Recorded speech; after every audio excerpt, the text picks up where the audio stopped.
Bonjour à tous, j'espère que vous allez bien. Alors aujourd'hui je suis ravie de vous retrouver puisque je vais vous proposer une vidéo qui m'a énormément été demandée. Un crash test des produits coréens que j'ai pu vous présenter dans l'une de mes précédentes vidéos qui était un haul. Dans cette vidéo aussi je vous présentais un peu tous les produits que j'avais pu trouver sur le site YesStyle et vous avez été tellement nombreuses à me dire Laura, fais-nous une vidéo première impression, crash test, etc. Donc voilà, je me suis exécutée, j'ai trouvé que c'était une très bonne idée, donc c'est exactement ce que j'ai fait aujourd'hui. Vous pouvez déjà avoir un petit aperçu de ce maquillage et avant que je vous montre comment j'ai fait, n'hésitez pas à vous abonner en cliquant sur le bouton ci-dessous. C'est gratuit et ça vous permettra de pouvoir visionner mes futures vidéos. N'hésitez pas également à liker cette vidéo si elle vous a plu, ça me permettra de vous en proposer d'autres. Donc sans plus tarder, je vous propose qu'on passe à l'application des produits pour que vous puissiez avoir mon avis concernant tous ces produits coréens. Donc bon visionnage. Alors j'ai déjà appliqué mes soins mais je vais commencer par m'occuper de mes lèvres parce que là c'est la catastrophe. Il faisait tellement froid ces derniers jours qu'elles sont hyper déshydratées. J'ai l'impression en plus que je me suis mordue ou je sais pas ce que j'ai fait parce que j'ai le centre des lèvres qui fait hyper mal. Donc je vais commencer par un petit gommage. C'est le gommage pour les lèvres Choo Choo Lip Scrub de la marque Anne Aka. Alors pour ne rien vous cacher, ce produit sent le bonbon chimique à la fraise et j'ai l'impression que la consistance est sensiblement la même qu'un bonbon qui aurait un peu fondu, c'est très étrange. Je vais quand même en prélever un peu et appliquer ça sur les lèvres. Il y a plein de grains de sucre, j'ai envie de le manger. Est-ce que vous faites partie de ces personnes qui mangent leur gommage pour les lèvres? Parce que j'ai plein de copines qui me disent ah bah pour nettoyer mon gommage lèvres je le lèche et comme ça c'est réglé. Bon je me dis en même temps vu la quantité qu'on met sur les lèvres qu'est-ce qu'on risque? Pas grand chose. Alors j'aime bien le fait que ce soit une base qui soit assez huileuse dans un sens, donc du coup j'ai l'impression que ça nourrit un petit peu les lèvres en même temps. En revanche au niveau du gommage, les grains de sucre sont tellement gros et friables que j'ai pas l'impression que ça fasse grand chose. J'ai déjà testé des gommages pour les lèvres plus efficaces parce que là je sens que la texture au niveau des lèvres elle est toujours présente, donc je vais bien sûr devoir continuer de m'en servir. Au niveau de l'utilisation, le parfum est moins chimique que ce que je pensais, enfin comme ça dans le pot c'est beaucoup plus chimique et beaucoup plus intense. Donc ça j'aime bien, mais je suis pas bluffée, c'est un petit peu gadget quand même. Je crois que ce produit je vous l'avais pas montré dans ma vidéo haul, il s'agit du Moist Lip Balm de la marque Peripera, donc c'est celui à la senteur milk apparemment parce qu'il y avait plusieurs parfums. Donc c'est un baume à lèvres tout ce qu'il y a de plus classique et il me semble justement que dans celui-ci il n'y a pas de parfum particulier. Donc c'est un petit embout plastique comme ceci par lequel la texture sort. Et je vais en appliquer un peu parce que là j'en ai grandement besoin. Alors j'ai l'impression qu'il est assez épais mais en même temps il laisse pas une couche hyper désagréable sur les lèvres et il est très velouté, du coup vous voyez il ne colle pas au niveau des lèvres et tout. Celui-ci il est très agréable donc j'espère qu'il va faire du bon boulot. Bon maintenant il est temps de m'occuper de mon teint parce que j'ai l'impression que l'hiver est passé par là, que j'ai la peau hyper terne, donc un petit coup de base et de fond de teint, ça va pas faire de mal. Donc je commence par la base Face Blur de la marque Etude House dont je vous avais parlé dans ma vidéo. Apparemment il s'agit d'une base un peu mythique qui fait partie des best-sellers en matière de cosmétiques chez Etude House. Donc j'en prélève un petit peu. Je m'attendais à une texture un peu plus épaisse pour une base lissante, mais finalement c'est une... vous voyez, c'est une crème assez fluide. J'ai l'impression qu'en retour caméra, il y a une très légère teinte un peu rosée, un peu claire. Donc je sais pas si cette base pourrait convenir à toutes les carnations. En attendant, c'est vraiment une crème agréable qui s'étale bien, qui est assez veloutée mais qui n'est pas non plus trop siliconée contrairement à d'autres bases qui ont même tendance à faire des petites bouloches. Honnêtement j'ai un peu l'impression que c'est un produit à la frontière entre une base et une crème solaire. Bon ça m'étonne pas parce qu'il y a un SPF de 33 là-dedans, mais en attendant ma peau est vraiment lisse. Alors il y a quand même... on sent qu'il y a du produit, c'est pas non plus une couche complètement imperceptible, mais j'ai l'impression que ça m'a apporté un petit peu d'éclat, donc ça fait pas de mal. Pour le moment, le rendu est joli et la texture me plaît. Alors ensuite, j'ai deux fonds de teint, je ne sais pas encore celui que je vais tester. J'ai tout d'abord le Double Lasting Foundation d'Etude House, ou bien le Triple Wear Foundation de la marque Apieux, je ne sais toujours pas comment on dit ça. Celui-ci, j'ai l'impression qu'il s'inspire plus qu'étrangement du Double Wear d'Estée Lauder, mais bon, vous me direz Double Lasting, c'est peut-être un petit peu le cas aussi. Sachant que j'ai utilisé une base Etude House, j'aurais bien tendance à opter pour le Double Lasting pour voir justement s'il réagit bien sur la base, parce que j'ai peur que la base de son teint soit pas du tout la même que celui d'Etude House et que ça fasse des choses bizarres au niveau de la base. Donc bon, aujourd'hui j'ai testé le Double Lasting parce qu'en plus vous avez été très nombreuses à m'en dire du bien, et celui-ci je le garde pour une prochaine vidéo, je vous en redirai des nouvelles. En revanche, comme je vous l'expliquais, j'ai deux teintes, j'ai la teinte Ivory et la teinte Fair qui est un petit peu plus rosé. Je vais peut-être devoir mélanger les deux parce que celle-ci m'a l'air quand même assez rose et celle-ci très jaune. Donc vous savez quoi, je vais mélanger les deux et on verra bien ce que ça donne. Je vais mettre une pompe de celui-ci qui est le Fair. Vous voyez, le Ivory est quand même beaucoup plus neutre, celui-ci beaucoup plus rosé. Enfin, je vous dis neutre, mais c'est quand même un petit peu jaunâtre. Première constatation, la texture est beaucoup plus liquide que le Double Watt d'Estée Lauder. Donc je vais mélanger tout ça, faire une petite patouille sur le dos de ma main et l'appliquer comme d'habitude avec un Beauty Blender qui a été humidifié. Il y a un parfum qui est très frais. J'aime beaucoup, un peu effet skincare finalement. Donc c'est parti.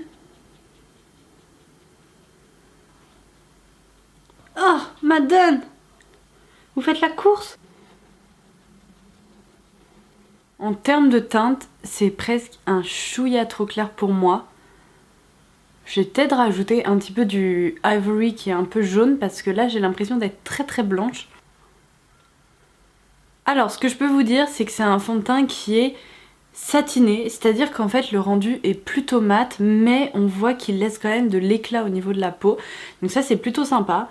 J'ai vraiment l'impression que il se comporte un peu comme une crème, c'est-à-dire que sur le nez on voit qu'on a un petit peu appliqué un produit liquide. Après je pense que ça va se fixer et ça risque de s'atténuer, cet effet un peu je viens de mettre du fond de teint. En revanche, je dois vous avouer que je m'attendais à une couvrance bien plus importante que ça parce qu'ici et là on voit toujours mes rougeurs et je vais essayer de mettre une deuxième couche mais je suis même pas sûre que la deuxième couche les recouvre complètement. Je vais uniquement appliquer la teinte Ivory parce que j'ai peur que si je mets un peu de Fair, les pigments vont justement amplifier mes rougeurs. Donc je vais tapoter ça en espérant que je puisse le rendre plus couvrant sans pour autant dégommer la couche en dessous. Parce que ça c'est le problème.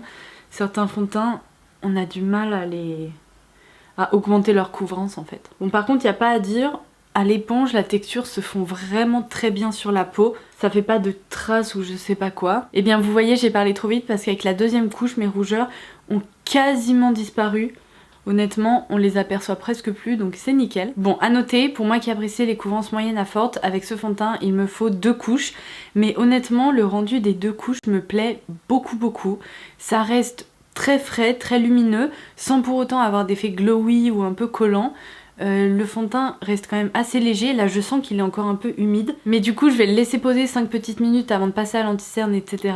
pour voir si cet effet très aqueux disparaît un peu. Je vais juste appliquer l'excédent là qu'il y a sur mon éponge au niveau des yeux. Bon et bien je vous confirme que ce fond de teint est vraiment un fond de teint au fini satiné, c'est-à-dire qu'il possède une base qui est relativement mate, mais lorsqu'on bouge un peu le visage, on voit en fait qu'il reste un peu un effet lumineux en fait. Ce que je trouve top, c'est que malgré ma peau sèche et le fait qu'il fasse assez froid en ce moment, il marque pas du tout les zones de déshydratation autour du nez, etc.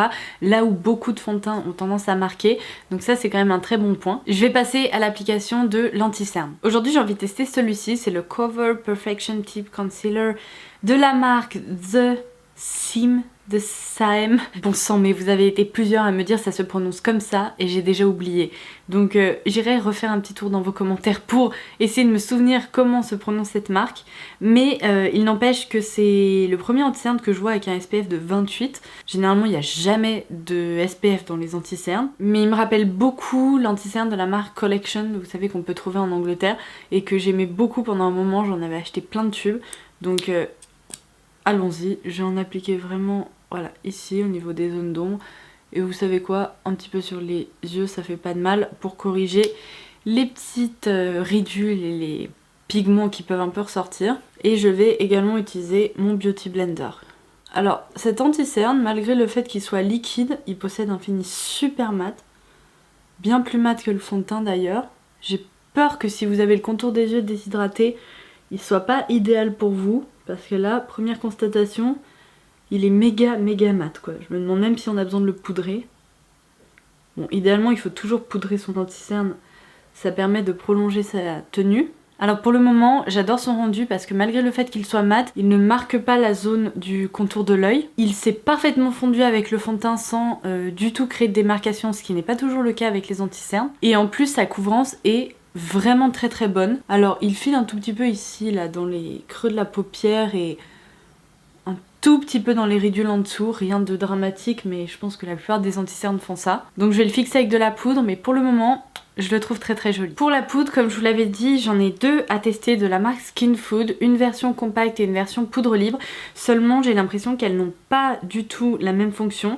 Celle-ci, c'est la Pore Packed, donc je pense qu'il faut l'appliquer surtout au niveau de la zone où vous avez des pores, donc au niveau des contours du nez, pourquoi pas la zone T. Et puis, je me dis que ça peut être pas mal pour fixer l'anti-cerne. Et puis la Multi Finish Powder, qui je pense est plus une poudre de finition qu'on peut appliquer sur tout le visage. Donc sachant que c'est un crash test, je vais tester les deux, tout d'abord celle-ci et ensuite celle-ci. Cette petite poudre sans la pêche, c'est hyper agréable parce que c'est quand même un peu plus soft que la gamme à la pêche de Too Faced. Ça me semble être un petit peu moins parfumé quand même. Donc pour appliquer cette poudre, je vais prendre un pinceau fluffy mais quand même assez dense. Il y a une légère coloration blanche, mais je pense que sur la peau, son rendu va être complètement translucide. Donc je vais l'appliquer ici, au niveau de la zone du contour de l'œil et des ailes du nez.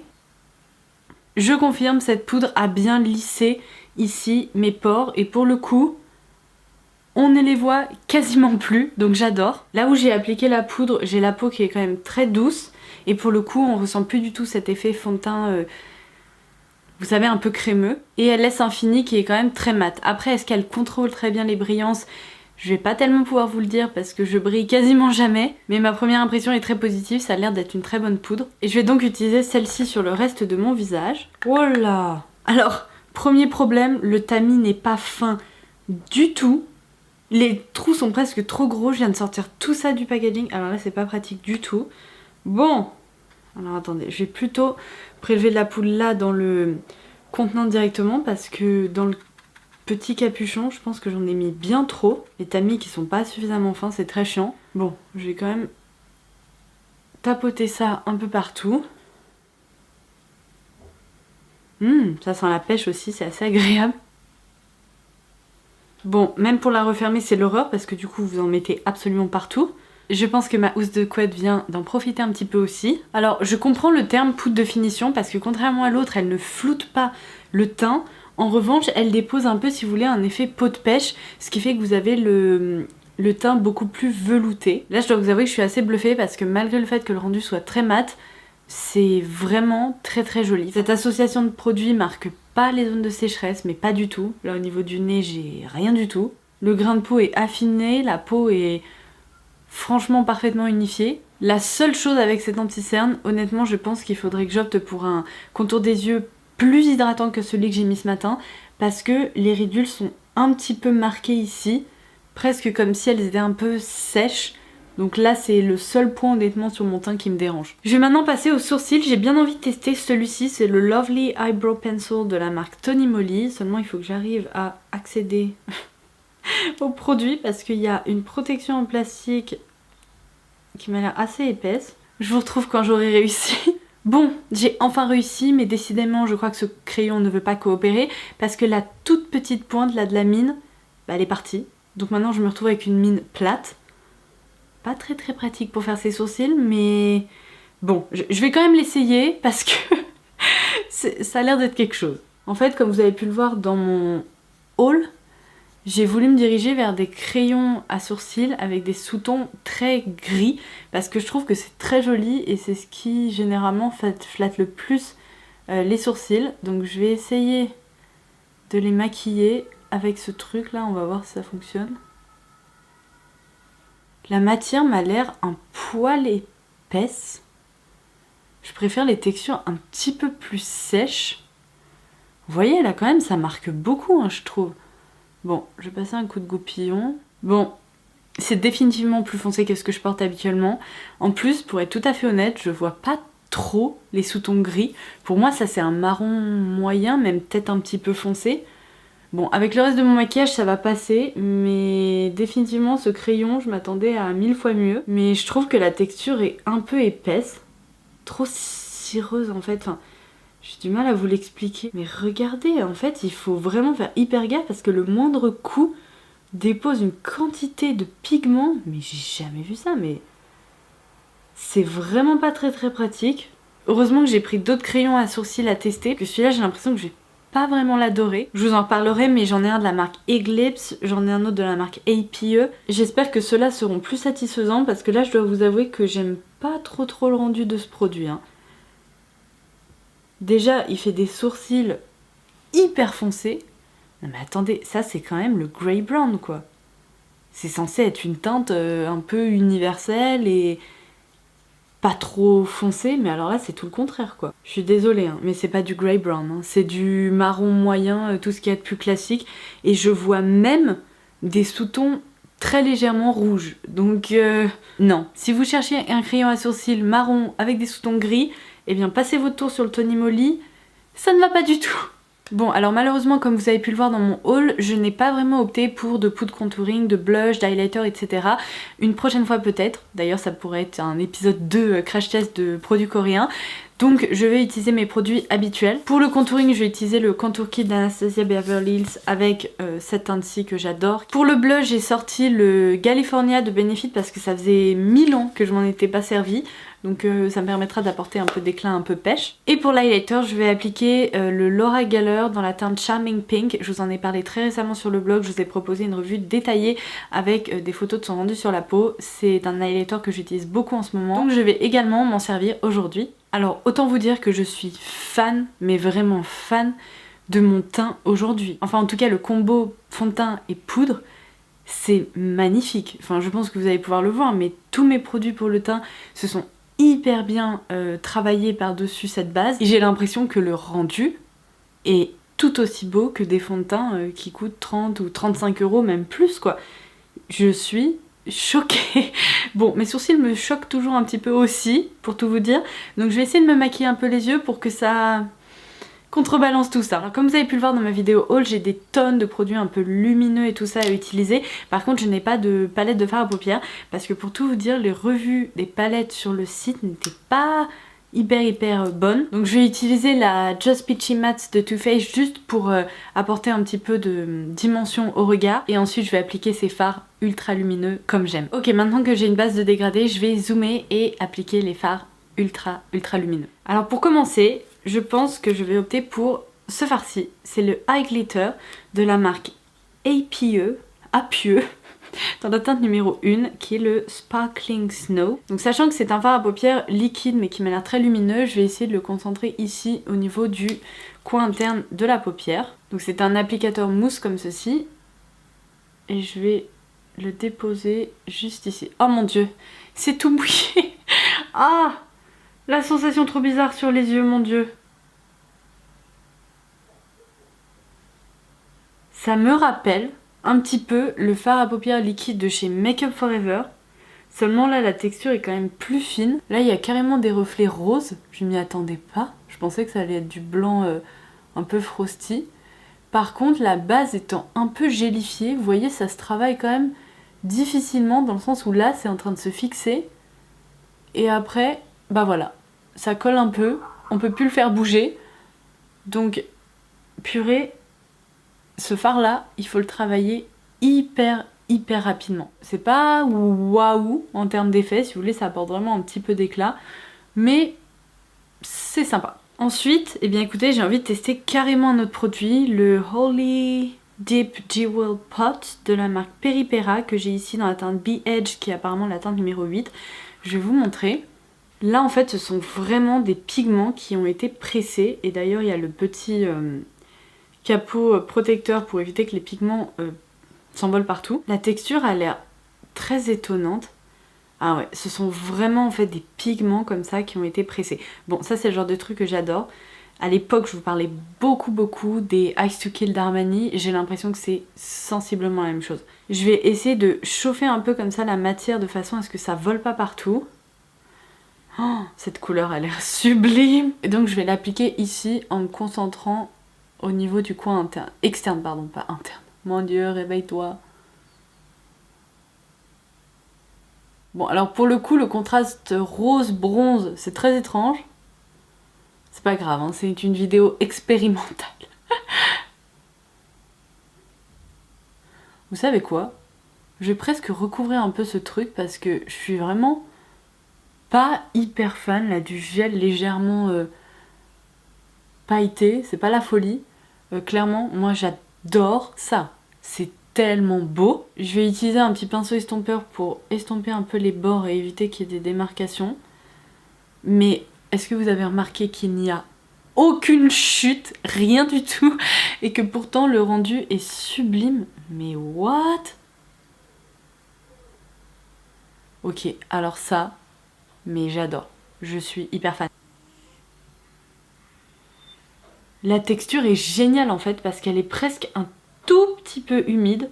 Vraiment, c'est pas un fard crème, mais ce sont des pigments avec une base un tout petit peu humide, ce qui fait qu'il n'y a aucune chute, nulle part. C'est juste dingue.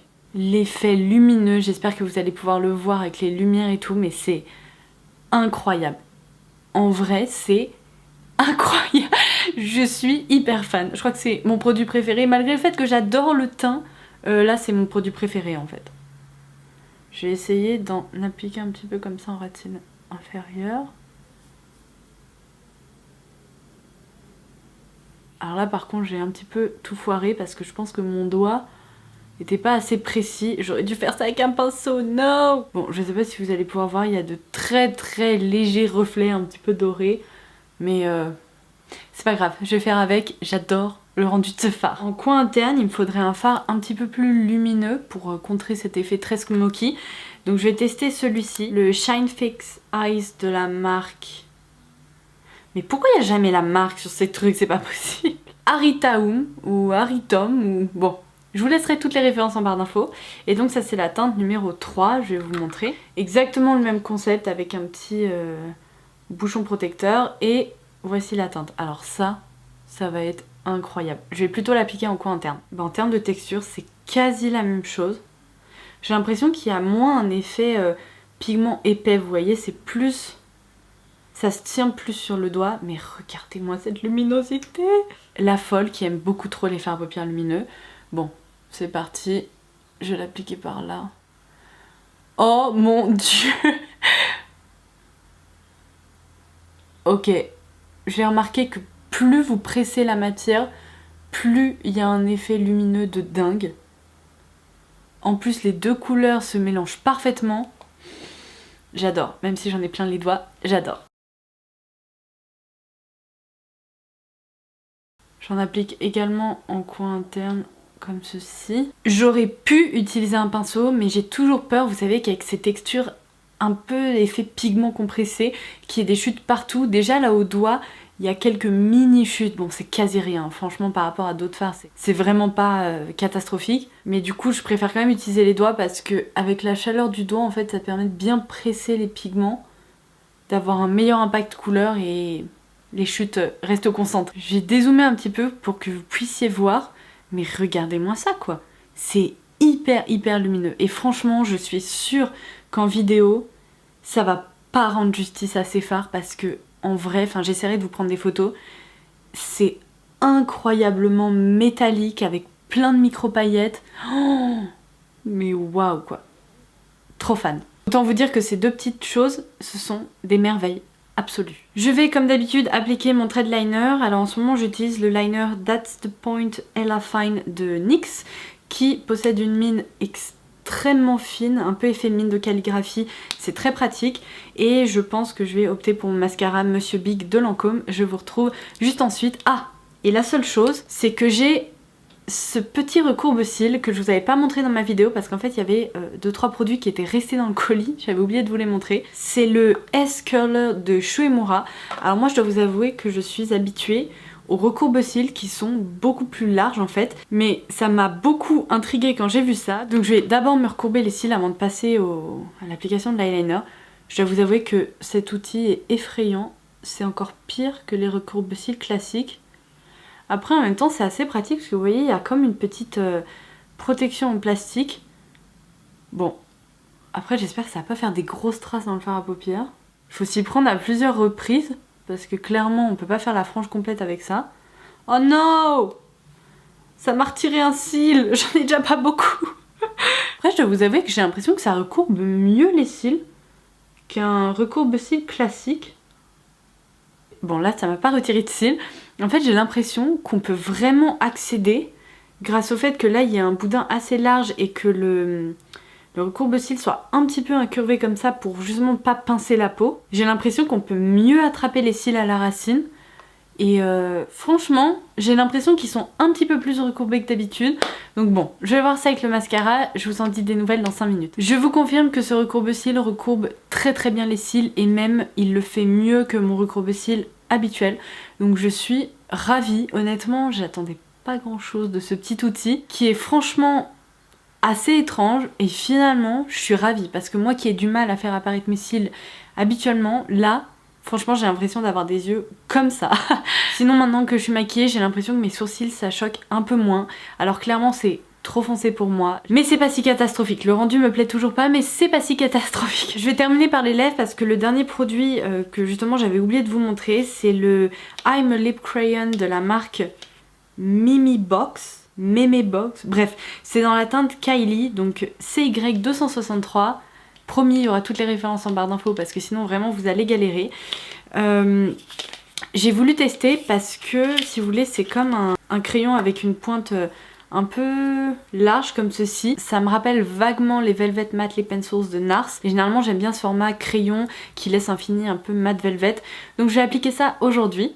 Par contre le baume à lèvres, je dois vous avouer que non seulement il a disparu de la surface de mes lèvres alors que en appliquant le fond de teint etc je pinçais bien mes lèvres pour pas que ça le touche, mais là il est plus du tout là et mes lèvres sont un petit peu plus confortables mais elles sont pas vraiment plus lisses parce que vous savez là où je me suis un peu blessée, j'ai l'impression que c'est encore très sec, donc bon c'est pas grave, on va voir ce que ça donne avec le crayon.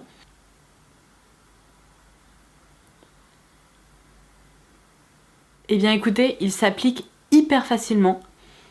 La texture est un tout petit peu plus épaisse et résistante que les Velvet Matte Lip Pencils de NARS.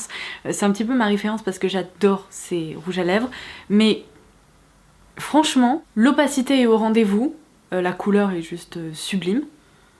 D'ailleurs, j'ai l'impression que dans le retour écran, elle est un tout petit peu plus foncée qu'elle ne l'est réellement. Mais c'est un sublime nude et il est extrêmement confortable, il ne tiraille pas du tout les lèvres. Donc ça, bah écoutez, ma foi c'est très sympa. Donc voilà, j'en ai terminé avec cette vidéo crash test, j'espère vraiment qu'elle vous aura plu. Pour tout vous dire, j'ai fait un nombre incroyable de découvertes aujourd'hui parce qu'entre ces fards à paupières sublimes, ces produits pour le teint qui sont incroyables, enfin, le rendu du fond de teint et des poudres est digne de fond de teint qui coûte beaucoup plus cher en parfumerie. Enfin sincèrement, on dirait que j'ai une peau parfaite. Donc incroyable. Comme je vous l'ai dit, je pense que mes seules petites déceptions, eh bien c'est ce crayon à sourcils qui m'a vraiment donné du fil à retordre. Et puis peut-être le baume à lèvres qui n'était franchement pas incroyable. Mais sinon le reste, voilà. Je suis ravie, franchement je suis également très contente d'avoir pu tester ça en direct live avec vous, comme ça vous avez pu voir toutes mes réactions. Donc si ce format de vidéo vous plaît, n'hésitez pas à la liker et à me laisser un petit commentaire ci-dessous pour me dire on en veut d'autres. Et puis en attendant la prochaine, je vous embrasse très fort et je vous dis à très vite. Bye bye. Alors je n'ai jamais fait ça avant, je vais me servir de mon iPhone pour faire une petite update rapide. Je me suis dit que ça serait bien d'avoir mon avis en fait après plusieurs heures. La nuit ne va pas tarder à tomber, comme vous pouvez le voir, moi je suis sur le départ. Je porte donc ce maquillage depuis ce matin et sincèrement je suis absolument bluffée. Non mais enfin, regardez-moi le fond de teint. Alors j'ai la peau un petit peu moins mate que lorsque j'ai filmé, évidemment, après avoir poudré etc. on a toujours la peau très mate. Là ma peau a un petit peu respiré, on voit qu'il y a un petit peu de très légères brillances qui sont apparues. Entre temps, si vous demandez, j'ai changé de rouge à lèvres parce que j'ai filmé une autre vidéo, mais franchement je suis bluffée. Regardez-moi les fards à paupières toujours aussi lumineux et le fait que j'ai encore mon blush, mon contouring etc. c'est un très bon indicateur du fait que le fond de teint tient très bien. Donc voilà, j'espère que cette petite update bonus aurait pu vous être utile. Donc sur ce, je vous embrasse et je vous dis à très vite. Bye bye.